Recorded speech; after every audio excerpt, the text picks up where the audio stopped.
సింహము సింహం వారికి గనక చూసుకున్నట్లయితే మీకు ఈ శుక్రకేతువుల యొక్క సంబంధం రాశిలోనే ఉంది.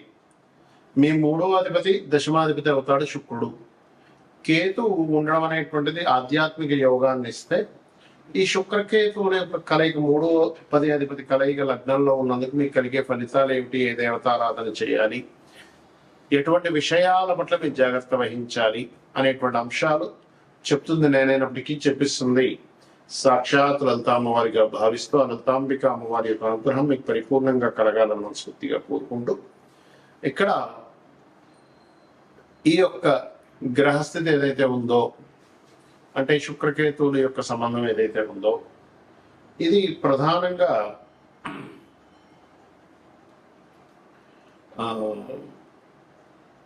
రాశిలో ఉన్నప్పుడు సహజంగానే ఏంటంటే కేతు ఉన్నందుకు కొంచెం వైరాగ్యము, కొద్దిగా ఆధ్యాత్మికం వైపు వెళ్ళడం ఇలాంటివన్నీ జరుగుతుంటాయి. అయితే శుక్రుడు వచ్చినప్పుడు ఇంకా కొంచెం దాని ప్రభావం పెరుగుతూ ఉంటుంది. అయితే ఎవరైతే ఉదయం నిద్రలేచిన వెంటనే ఒక్క 5-10 నిమిషాలు అలా కూర్చొని ఓం లక్ష్మీ గణపతి దేవి అయిన మహా అని చెప్పి మనసులో అనుకుంటూ ఉన్నట్లయితే మెడిటేషన్ లాగా ఖచ్చితంగా 100% ఈ యొక్క ప్రభావం అనేటువంటిది తగ్గిపోతుంది, గుర్తుపెట్టుకోండి. అయితే ఇక్కడ మీరు తీసుకోవాల్సిన ముఖ్యమైన జాగ్రత్తలు అగ్రిమెంట్స్, జాబ్ ప్రధానంగా మీరు ఏదైతే ఉద్యోగం చేస్తుంటారో ఆ ఉద్యోగంలో ఆది మంగళ శుక్రవారాలు తొందరపాటు నిర్ణయం తీసుకోకండి. ఎవరో ఏదో శ్రీమూర్తి ఏదో అన్నది, ఏ తలకాయ నొప్పంతా ఏదైనా మానేస్తారంటూ ఉంటారు. లేకపోతే ఒక్కొక్కసారి ఎమోషన్స్, కొంతమంది చూడండి ఎవరినో ఇష్టపడుతూ ఉంటారు, అదేదో విషయం ఇంకో రకంగా తెలుస్తుంది, వెంటనే మానేస్తారు.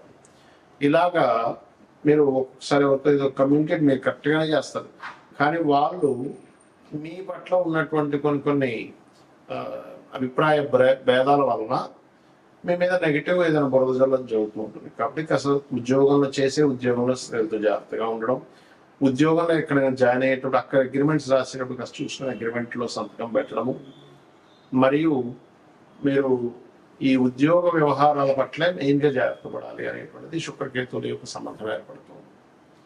అదేవిధంగా ఇంకొక విషయం ఏంటంటే, ఇక్కడ మీరు ఎక్కడైతే జాబ్ చేస్తారో, ఎక్కడైతే ఉద్యోగంలో ఉంటారో ఆ ఉద్యోగంలో ఎవరో ఏదో లోన్ తీసుకుంటున్నారు, మీరు మధ్యవర్తిత్వం కలిసి సంతకం పెట్టడం లాంటివి పొరపాటును కూడా చేయకండి దయచేసి, ఇది గుర్తుపెట్టుకోండి.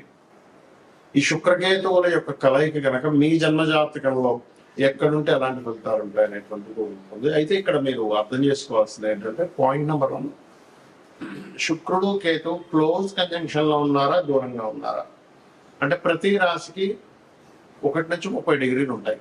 ఇది ఎక్కడో 30 డిగ్రీల్లో, ఇది ఎక్కడో 1 డిగ్రీలో ఉంటే దాన్ని కంజంక్షన్ అన్నారు, గుర్తుపెట్టుకోండి. దాన్ని మీరు కంజంక్షన్ గా తీసుకోండి. కనీసం 10 డిగ్రీల లోపలైనా ఉండాలి, లేకపోతే ఒకే ఏక నక్షత్రంలో ఉండాలి. అంటే అలాగా మీకు అశ్విని నక్షత్రం ఉంది ఉదాహరణకి, 13.20 డిగ్రీల అశ్విని నక్షత్రం ఒకే నక్షత్రంలో ఉన్నా కొంత ఎఫెక్ట్ ఉంటుంది. కానీ మీకు డిఫరెంట్ నక్షత్రాల్లో ఉన్నప్పుడు దాని ప్రభావం తగ్గుతుంది, గుర్తుపెట్టుకోవాలి. రైట్. అయితే ఇక్కడ మీకు ఎప్పుడైనా సరే శుక్రకేతులు ఉంది అనగానే వెంటనే వాళ్ళ ధనహీనత వస్తుంది, లేకపోతే వెంటనే వాళ్ళకి వివాహం అవ్వదు, స్పర్మ్ కౌంట్ తక్కువ ఉంటుంది, లేకపోతే స్త్రీలతో గొడవలు అవుతాయి, ఇలా వెంటనే డెసిషన్ తీసుకోకూడదు.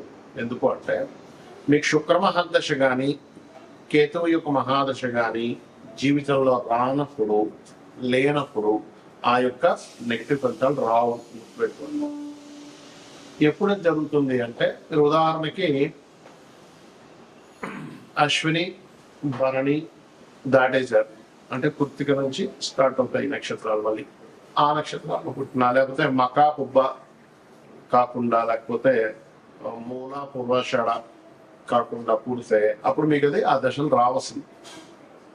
ఎప్పుడో 90 ఏళ్ళకి వస్తుంది.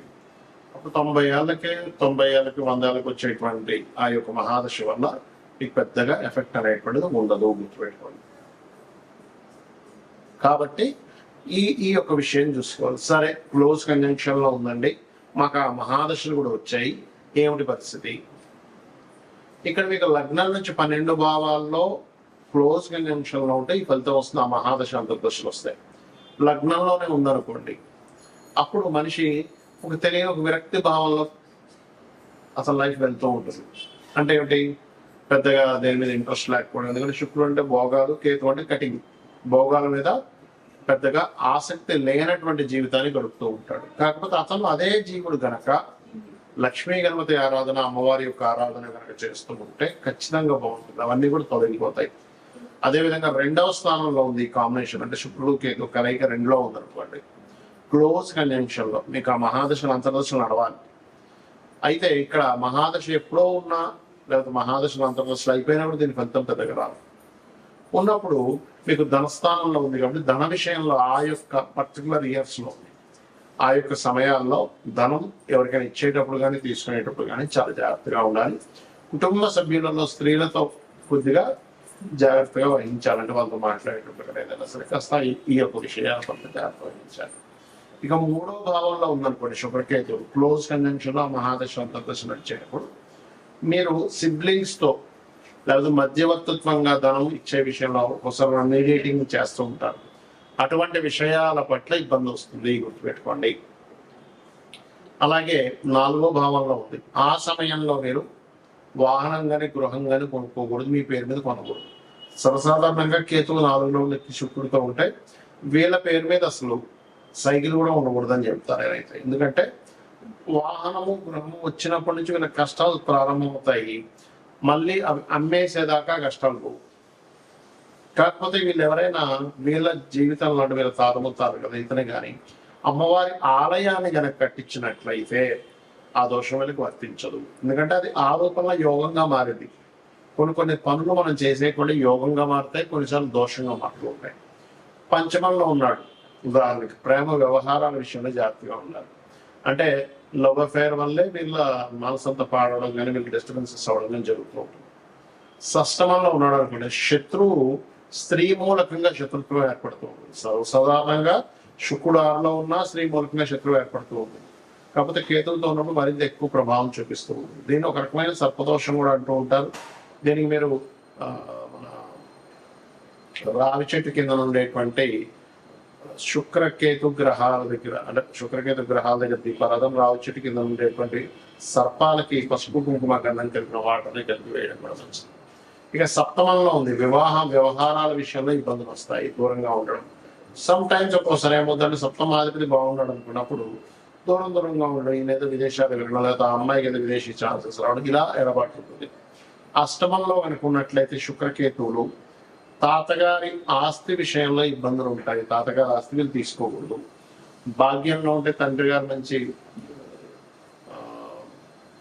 భక్తి మార్గంలో వెళ్ళడం జరుగుతూ ఉంటుంది, లేదా తండ్రి గారితో అప్పుడప్పుడు ఎడబాటు ఉండడం జరుగుతుంది, లేదా తండ్రి గారికి కొన్ని మ్యాటరల్ ఇష్యూస్ జరిగి ఉంటాయి, ఇలాంటివి జరుగుతూ ఉంటాయి. దశమంలో ఉంటే చేసే ఉద్యోగంలోనే ఏదైనా శ్రీమూర్తితో ఇబ్బంది రావడము, ఏకాదశంలో ఉంటే కొంత ఫ్యాషన్ రిలేటెడ్ సంబంధించిన వ్యాపారాల వల్ల ఇబ్బంది రావడము, 12వ స్థానంలో ఉంటే తండ్రి గారి ఆస్తి తీసుకోకూడదు. ఇక్కడ అష్టమంలో ఉంటే తాతగారి ఆస్తి, 12లో ఉంటే తండ్రి గారి ఆస్తి విషయంలో దోషం ఉండడం, లేదా ఆగ్నేయ దోషాలు ఉండవు. సర్వసాధారణంగా వాస్తుపరంగా కూడా చూసుకుంటే ఆగ్నేయ సంబంధించిన దోషాలు ఉంటాయి. అయితే ఇది ఎవరికైనా కూడా ఈ కలయిక ఉన్నప్పుడు శుక్రకేతు గ్రహాల దగ్గర దీపారాధన చేయడము, లక్ష్మీ గణపతి ఆరాధన చేయడము చేసినట్లయితే ఖచ్చితంగా ఆ యొక్క దోషం అనేటువంటిది పరిపూర్ణంగా తగ్గుతుంది. శ్రీమాత్రే.